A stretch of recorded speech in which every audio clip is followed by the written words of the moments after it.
Picture this. You're flying with the same carry-on you've used for years, the one that's always gone straight through security. This time the belt stops, and you're asked to step aside while the line keeps moving. People behind you start watching, and within minutes you're repacking your bag on the floor, warned about a possible fee, and doing the math on whether you'll still make your flight. Your bag isn't broken, oversized, or unsafe. It just no longer passes under the rules being enforced now. That's what's catching travelers off guard in 2026 as airport security becomes more automated and far less forgiving. In this video, we break down 12 most common security mistakes that don't feel like mistakes at all, small habits and assumptions that quietly stopped working, and by the end, you'll know exactly what to avoid and how to move through screening without getting flagged. And let's start with the first mistake, a choice so familiar and so routine that most travelers never bother to question it. It's something people stopped checking a long time ago. Number 1, bringing your old carry-on. Most travelers never think twice about their carry-on. If it fit last year and the year before that, it feels safe to assume it will fit again. That assumption is exactly where the problem starts. In 2026, carry-on size isn't just a guideline anymore. Airlines and airports are enforcing a single standard, 22 by 14 by 9 inches. The number itself sounds familiar, which leads many people to assume nothing has changed. What has changed is what counts toward that measurement. Every part of the bag is now included. Wheels, handles, rigid corners, and expanded outer pockets all factor into the final size. Older carry-ons, especially hard-shell rollers, often exceed the limit by an inch or two in places travelers never thought to measure. For years, that didn't matter. Now it does. Enforcement has also shifted. Instead of informal checks or judgment calls at the gate, many airports are using fixed sizing frames, digital scanners, and automated systems that flag bags before boarding. These systems don't care how often you've flown or how many times the bag passed before. If it doesn't meet the standard exactly, it fails. That's why travelers are suddenly being stopped with bags they've trusted for a decade. Nothing about the bag changed. The tolerance did. If you've ever had a moment at security or the gate that felt unnecessary or unfair, you're not the only one. What's the most frustrating thing that's ever happened to you during airport screening? Let me know in the comments. Your experience might help another traveler avoid the same mistake. And even if your bag clears the size check perfectly, there's another detail most travelers still underestimate. One you usually don't notice until someone asks you to lift your carry-on, and suddenly everything feels heavier than it should. Number 2, ignoring carry-on weight limits. For years, carry-on weight limits were treated like a technicality. They existed in airline fine print, but almost no one checked them. If you could lift your bag and squeeze it into the overhead bin, that was usually enough. That assumption doesn't hold anymore. Most airlines cap carry-on weight somewhere between 8 and 10 kilograms, roughly 17 to 22 pounds. On paper, that sounds reasonable. In reality, it disappears fast. A suitcase already weighs several pounds empty. Add a laptop, a charger, shoes, and a toiletry kit, and you're much closer to the limit than you think. The problem isn't overpacking on purpose. It's how invisible weight feels until someone else measures it. What's changed isn't just the rule, but how it's enforced. Some airports now use self-service kiosks and bag drop stations with built-in scales that quietly weigh your carry-on during check-in. If it's over, you find out before you even reach security. Other airlines wait until the gate, when agents are under pressure to move boarding along and free up overhead space. A bag that looks heavy is no longer waved through. It gets weighed. That's when things turn uncomfortable. You're shifting items between bags, putting on extra layers you didn't plan to wear, or being told your carry-on will need to be gate checked. Sometimes there's a fee. Sometimes there's just the stress of losing access to your bag at the last second. Weight problems rarely announce themselves early. They show up late, when options are limited and the decision isn't yours anymore. That's why experienced travelers stop treating carry-on weight as a suggestion. If lifting your bag into the overhead bin feels like effort, it's already close to becoming a problem. And once that happens, it doesn't matter how well your bag fits the size rules. Number 3. treating a personal item like a carry-on. You're already on the plane, halfway down the aisle, when the flight attendant stops and looks down at what you're carrying. Not your suitcase, the other bag, the one you didn't think anyone would care about. It's the backpack, tote, or laptop bag you've taken on dozens of flights without a problem. Small enough to feel harmless, familiar enough that you stopped questioning it. But this time, the conversation doesn't go the way you expect. Personal items have become one of the easiest ways for boarding to turn awkward. Not because the rule is new, but because flights are fuller and cabin space disappears fast. When overhead bins fill, attention shifts to anything that doesn't clearly belong under a seat. On paper, the rule is simple. A personal item must fit fully beneath the seat in front of you. The problem is that many bags people think of as small were never designed to do that cleanly. Tall backpacks, structured totes, and thick laptop bags often sit upright or spill into foot space instead of disappearing flat. That difference matters once space gets tight. What makes this mistake sting is timing. Security doesn't flag it. You reach the gate without issue. Boarding starts, bins fill, and only then does someone notice your personal item isn't really functioning as one. At that point, there's no room to argue. You're asked to consolidate, repack, or check something, right there, with people waiting behind you. This isn't about stricter rules. It's about priorities. Airlines no longer treat personal items as a gray area when every inch of cabin space matters. If this video has been helpful so far, feel free to leave a like. It helps more travelers find it. And if you want to stay ahead of changes like these, subscribing means you won't miss what's coming next. Because even when people think they've limited themselves to one carry-on and one personal item, there's another mistake that keeps showing up, one that looks harmless until someone starts counting. Number 4. Carrying multiple small bags.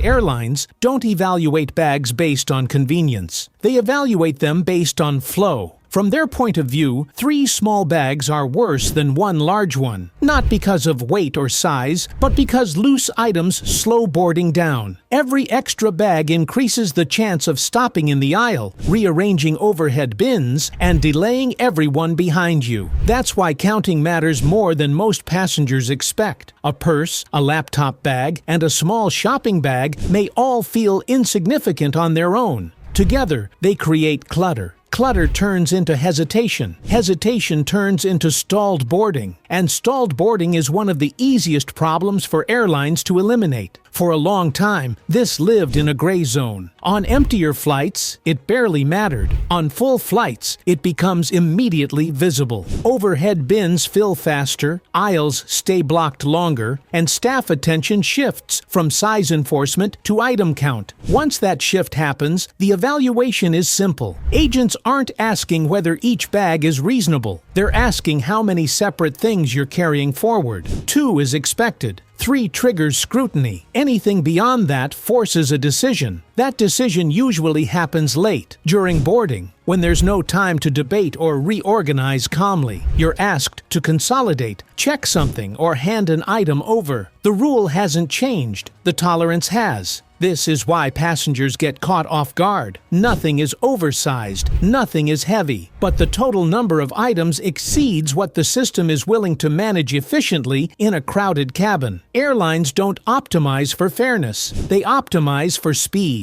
And speed favors fewer pieces, not smaller ones. And even when travelers think they've streamlined their bags perfectly, there's another category that still causes delays. Not because of quantity, but because of how security systems classify what's inside. Number 5. Packing items that aren't treated as solids. Because scanners classify behavior, not texture, many items travelers think of as solid are treated as liquids during screening. Security doesn't evaluate how something feels in your hand or whether it spills in your bag. The system looks at how a substance could behave under pressure, heat, or separation. If it can be smeared, spread, pumped, or reshaped, it falls into the same category as liquids. That includes items most people never question: peanut butter, hair wax, cream makeup, gel deodorant, thick lotions. face masks, certain food spreads, even some medical or cosmetic products that hold their shape at room temperature. To a traveler, these items behave like objects. To a scanner, they behave like variable substances. That mismatch is where the problem starts. A bag passes through imaging. Something registers as ambiguous, and the process stops. Once an item is flagged, the decision isn't negotiable. It doesn't matter what the label says or how expensive it was. If it fits the liquid classification, it's removed. This is why people are often surprised by what gets taken. The rule isn't about water or shampoo. It's about predictability. Anything that can change form introduces uncertainty, and uncertainty is resolved by elimination. Frequent travelers don't ask whether something is technically a liquid. They ask a different question.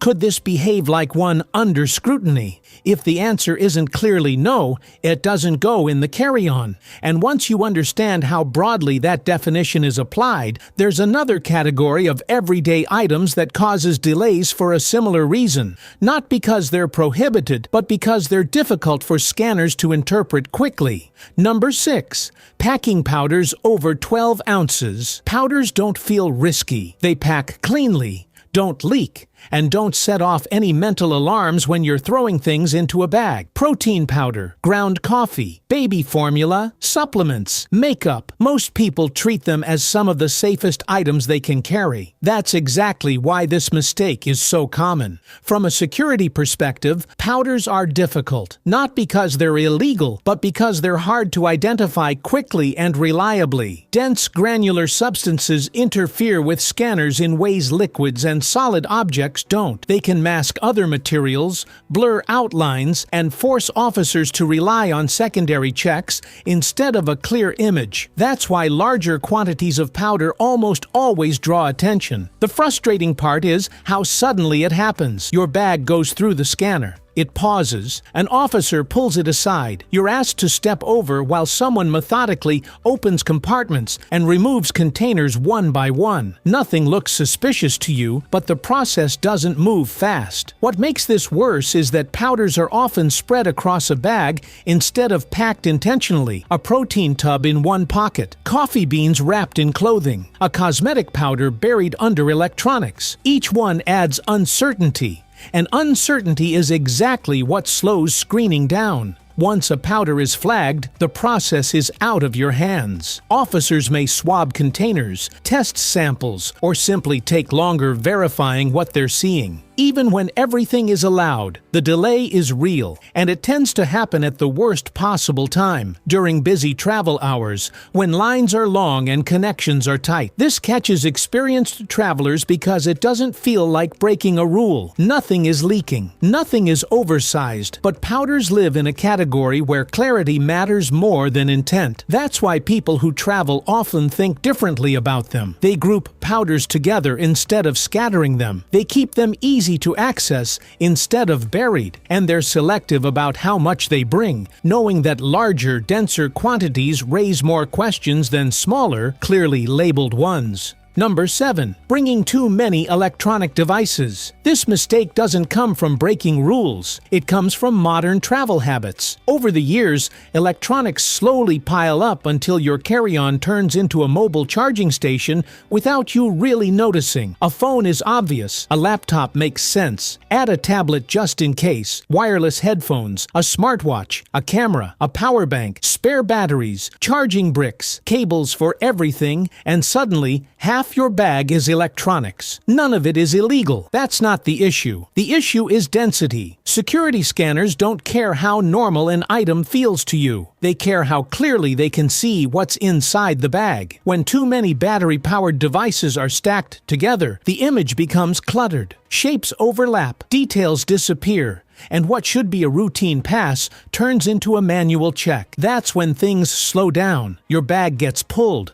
Items come out. Cables get tangled. Someone asks what goes with what. Meanwhile, the line keeps moving without you. This catches frequent travelers off guard because it feels unfair. Everything worked last time. Everything is allowed. But screening today is less about individual items and more about how readable your bag is in seconds, not minutes. It gets worse when electronics are scattered. A power bank in one pocket, earbuds stuffed into a jacket sleeve, a tablet wrapped in clothing, to a scanner that looks messy, not harmless. People who travel a lot don't eliminate electronics. They streamline them. One charger instead of 3. One power bank you actually need. Devices grouped together so the layout makes sense at a glance. The goal isn't to carry less technology. It's to stop your bag from looking like a problem before anyone even opens it. And even if your electronics are perfectly legal and neatly packed, there's still another category of everyday items that keeps triggering delays. Not because they're dangerous, but because scanners struggle to interpret them. And that leads directly into the next mistake, one people make without realizing it the moment they try to save space. Number 8. Packing too tightly and too efficiently. This one feels counterintuitive, which is why it keeps happening. Travelers try to be smart. They roll clothes tightly, fill every gap, stuff shoes with socks, layer items to maximize space. From a packing perspective, it's efficient. From a security perspective, it's a mess. The problem isn't what's inside your bag, it's how it looks on a scanner. When a carry-on is packed into a single dense block, individual items lose their outlines. Clothes wrapped tightly around electronics, chargers buried between layers, shoes filled with smaller objects. All of that blends together into one solid mass on the X-ray.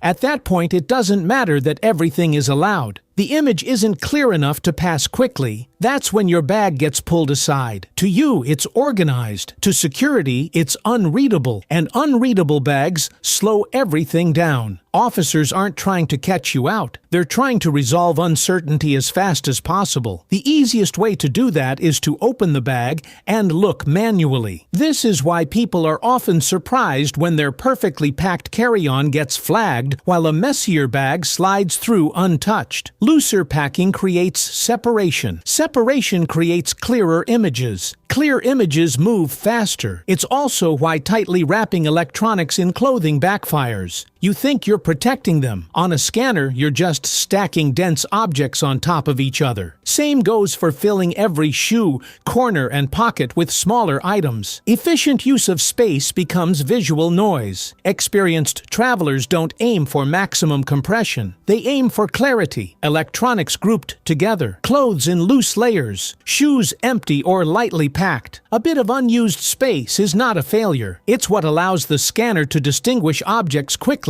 If your bag feels like a single solid brick when you pick it up, that's usually a sign it's going to get attention, not because it's wrong, but because it's too compact for modern screening to read easily. Number 9. Forgetting that electronics must be able to power on. This is one of those rules that sounds obvious until it suddenly matters. Security doesn't just look at electronics anymore, they expect them to behave like electronics. If a device can't turn on when asked, it stops being a normal item and starts being a problem. Most people assume this applies mainly to laptops. In practice, it can apply to phones, tablets, cameras, e-readers, and anything else with a screen and an internal battery. If it looks like a functioning device, officers may ask you to prove that it is one. The mistake usually isn't intentional. It comes from long travel days, early mornings, layovers, background battery drain, or devices tossed into bags without being checked again. Something that worked perfectly the night before can easily be dead by the time it reaches the scanner. When that happens, there's very little flexibility. Officers aren't making a judgment call about whether you're trustworthy. They're dealing with verification. A device that can't power on can't be confirmed, and unconfirmed items trigger extra screening or removal. What makes this frustrating is how inconsistent enforcement feels. You might fly several times without anyone asking. Then on a random trip, someone does. Same airport, same bag, different outcome. That unpredictability is exactly why people underestimate this rule. Once a device fails the power on check, it rarely stays isolated. The rest of the bag gets more attention. Questions start. Time disappears. What should have been a routine pass becomes a delay that didn't need to exist. This isn't about carrying chargers everywhere or obsessing over battery percentages. It's about doing a simple check before getting in line. Screens on, devices responsive, anything important confirmed alive. Security doesn't ask casually. When the request comes, they expect an immediate result, and if the screen stays black, the conversation changes fast. And even when your devices turn on without an issue, there's another detail most people never check, one that decides whether an item is allowed at all, not just delayed. That's where the next mistake comes in, and it usually shows up with power banks.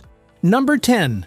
Not knowing the watt-hour rating of power banks. Power banks feel simple. You buy one, charge it, throw it in your bag, and forget about it. Most travelers assume that if it's sold online and fits in a carry-on, it must be fine. That assumption is where this mistake starts. Security doesn't care about how useful your power bank is. They care about one specific number, watt-hours. And most people don't know what theirs is. The confusion usually comes from labeling. Many power banks advertise capacity in milliamp hours because the number looks bigger and sounds better. But TSA and airlines don't use milliamp hours to decide what's allowed. They use watt hours. If the watt-hour rating isn't clearly marked, or if it exceeds the limit, the device can be taken. That's why people get caught off guard. A power bank can look completely ordinary, sit in your bag for years, and suddenly become a problem because someone flips it over and can't verify its rating. Officers aren't going to do the math for you, and they're not going to guess. Under most rules, power banks up to 100 watt-hours are allowed without special approval. Between 100 and 160 watt-hours usually requires airline permission. Above that, it's simply not permitted on passenger aircraft. The issue is that many high-capacity models sit right near that boundary, and the difference isn't obvious unless you've checked. What makes this worse is that enforcement tends to happen late. Often the bag is already on the belt when the power bank gets noticed. That's when the questions start. If the rating isn't visible or can't be confirmed quickly, the safest option for security is removal. People lose expensive power banks this way all the time, not because they broke a rule, but because they didn't know which rule applied. A power bank isn't judged by size or brand. It's judged by a number most travelers never look for, and if that number isn't clear, the decision is usually made without you.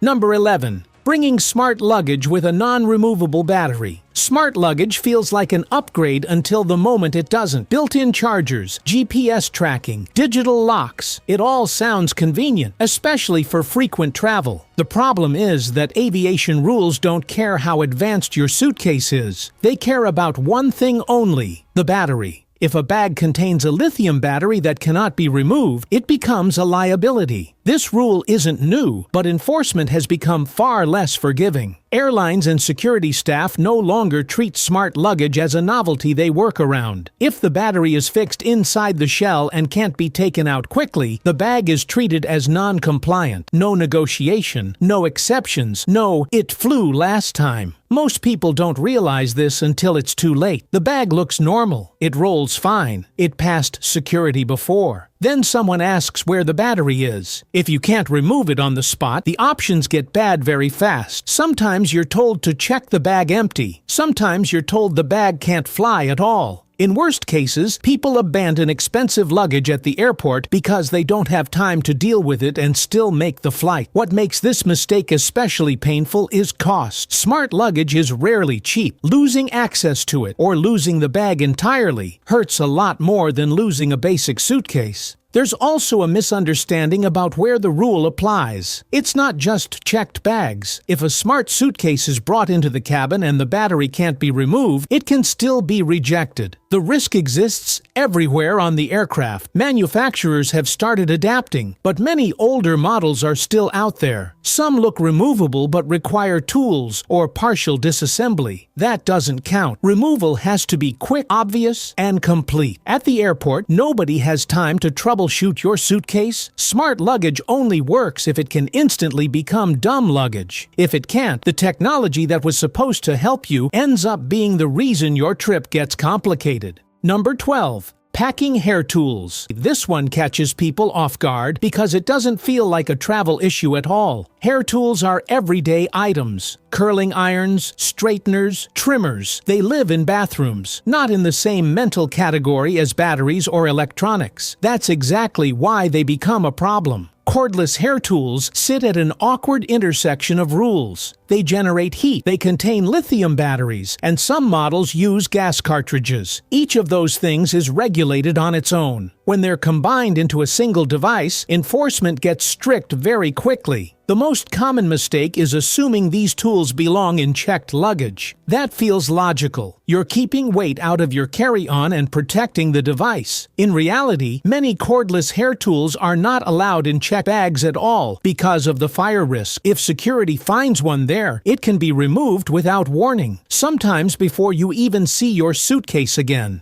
Even in carry-ons, how the tool is packed matters. Devices that still feel warm, don't have safety covers in place, or can accidentally switch on draw attention fast. From a screening perspective, a heating element with a battery is not something they want activating mid-flight. Gas-powered and butane-based tools are an even bigger trap. Spare cartridges are often prohibited entirely. Travelers don't realize this until security pulls the item and explains that part of it can't fly, even if the tool itself technically could. What makes this mistake expensive is timing. These items are usually discovered during screening or baggage inspection, not at check-in. By then, there's no chance to repack or move things around calmly. The tool gets removed, and you move on without it. Hair tools don't get flagged because they're cosmetic. They get flagged because they combine heat, fuel, and batteries in one object. And when safety is involved, familiarity doesn't matter. The rules apply the same way every time, whether it's a travel-sized straightener or a high-end cordless model you use every day. Airports didn't suddenly get stricter for no reason. They got faster, more automated, and far less patient with small mistakes. Most of the issues we covered aren't dramatic or obvious. They're habits that quietly stopped working. Bags that used to pass, items that used to slide by, assumptions that no longer hold up. A few minutes of preparation now saves real time, money, and frustration later. Which of these rules caught you off guard the most? Or which one have you personally been burned by? Share your experience in the comments. It might help another traveler avoid the same mistake. If this breakdown was useful, leave a like and subscribe for more no-nonsense travel guides like this. Air travel is changing whether we notice or not, and the rules won't slow down for anyone who's unprepared.